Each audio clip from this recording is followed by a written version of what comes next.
അവൾക്കാദ്യം ഉത്തരം പറയാൻ കഴിഞ്ഞില്ല. അല്പം ഒന്ന് ഓക്കെ ആയപ്പോൾ അവൾ ചെറുതായി തലയാട്ടി.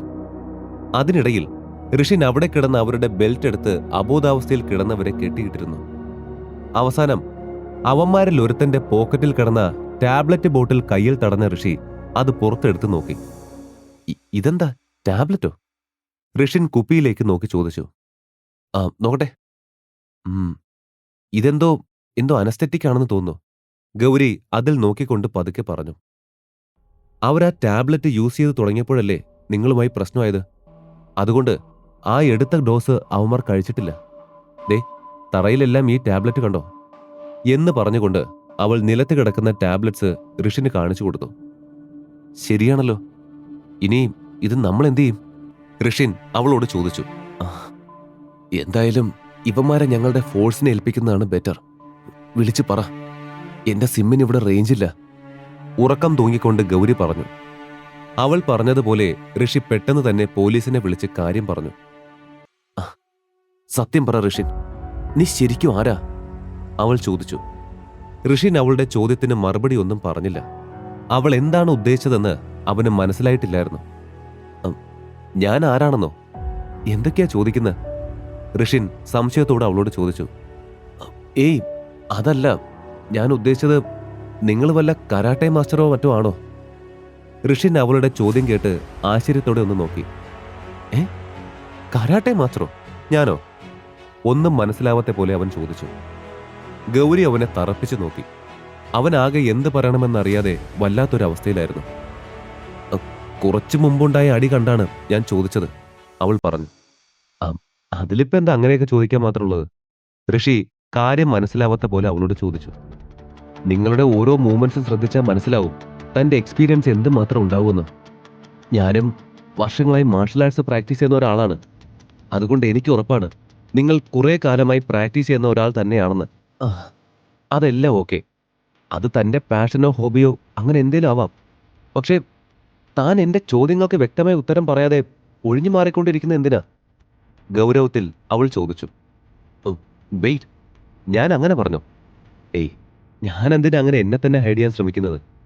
ഋഷിൻ അങ്ങനെ പറഞ്ഞെങ്കിലും ഗൗരിയുടെ കണ്ണുകൾ അവനെ സംശയത്തോടെ നിരീക്ഷിച്ചു കൊണ്ടിരുന്നു.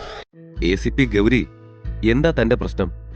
ചുമ്മാ ഓരോന്ന് കണ്ടുപിടിക്കുക, അവൻ അവളെ നോക്കി കളിയായി പറഞ്ഞു. ഋഷി, നീ ഇനി എത്രയൊക്കെ അറിയാത്ത പോലെ അഭിനയിച്ചാലും എനിക്ക് നല്ല ഉറപ്പുണ്ട് നീ എന്തൊക്കെയോ ഹൈഡ് ചെയ്യുന്നുണ്ട്.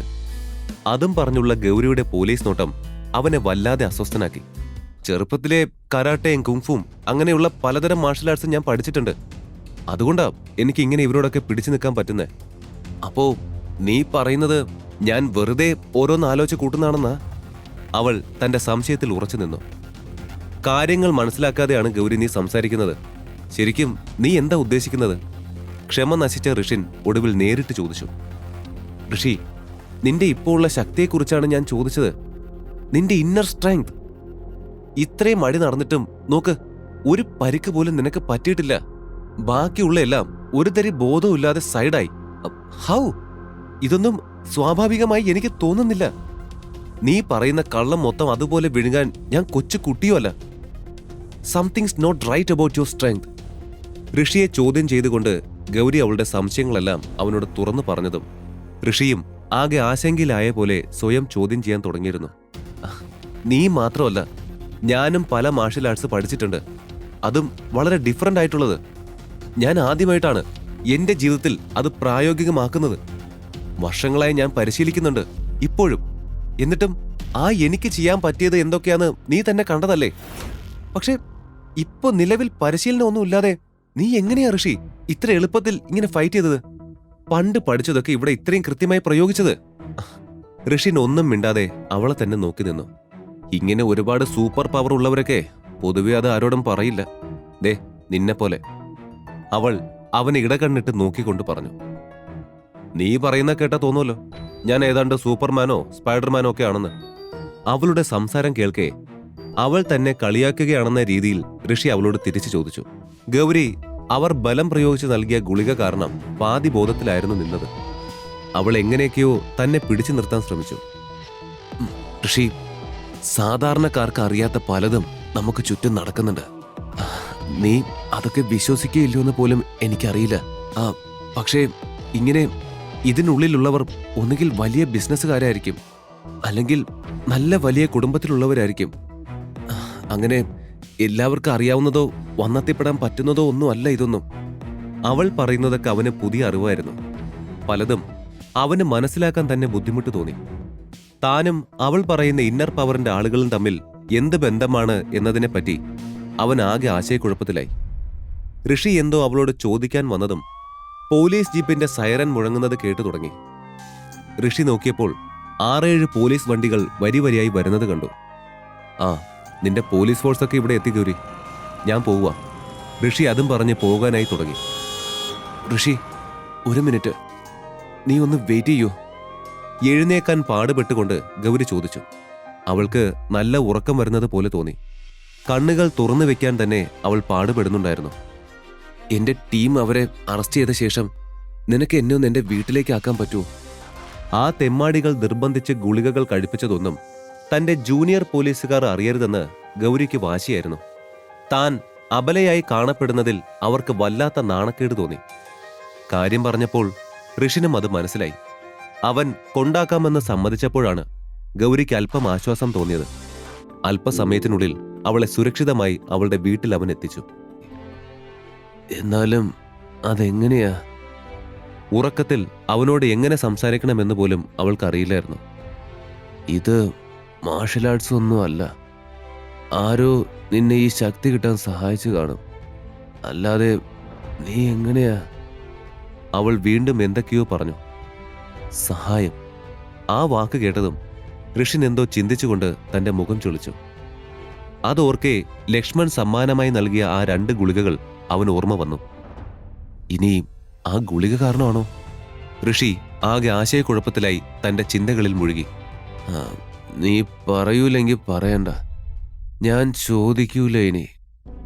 പിന്നെ വേറെ ആരോടും നീ ഈ കാര്യം പറയണ്ട. നിനക്ക് ശക്തിയുള്ള കാര്യം അറിഞ്ഞ. ഗൗരി അത് പറഞ്ഞു പൂർത്തിയാക്കും മുമ്പ് തന്നെ മരുന്നിന്റെ എഫക്റ്റ് കാരണം അവൾ ഗാഢനിദ്രയിലേക്ക് പോയിരുന്നു. ഋഷി ആ ചിന്തകളിൽ നിന്നും പുറത്തു വന്ന് ഗൗരിയുടെ മുറി മുഴുവൻ കണ്ണോടിച്ചു.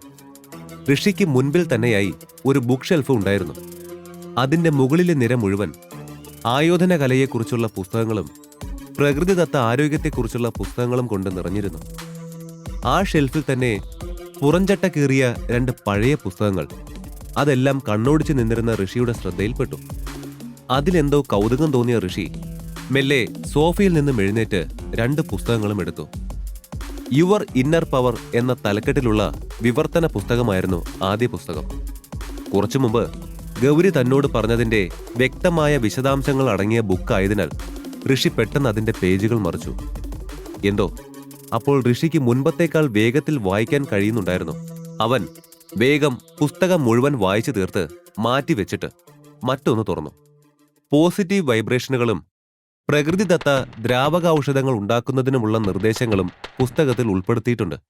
ഇതുവരെ ഇത്തരം പുസ്തകങ്ങൾ കണ്ടിട്ടില്ലാത്ത ഋഷിക്ക് അതിലെ എല്ലാ കാര്യങ്ങളും പുതുമയുള്ളതായിരുന്നു.